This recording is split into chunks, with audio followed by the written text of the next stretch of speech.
Ogive payload pairing అనేది మనకు కనిపిస్తుంది. ఒక బోర్లించిన గంట ఆకారంలో ఉన్నటువంటి నిర్మాణంగా మనకి ఓజివ్ పేలోడ్ ఫెయిరింగ్ లేదా దీన్నే మనము హీట్ షీల్డ్ అనేటటువంటి పేరుతో కూడా చెప్తాం. దీన్నే ఉష్ణ కవచము అంటాం.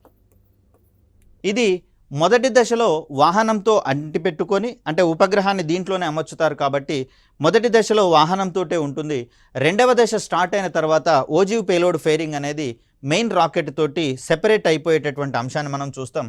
ఇక్కడ మనకు దిగువన కనిపిస్తూ ఉన్నది ఈ శాటిలైట్ని అమర్చేటటువంటి అడాప్టర్గా మనం చూస్తాం. సో ఇక్కడ మనకు అవసరానికి అనుగుణంగా జిఎస్ఎల్వి వాహక నౌకలలో 3 రకాలైనటువంటి నౌకలను అందుబాటులోకి తీసుకొని రావడం అనేది జరిగింది. దీంట్లో మొదటిది జిఎస్ఎల్వి మార్క్ 1.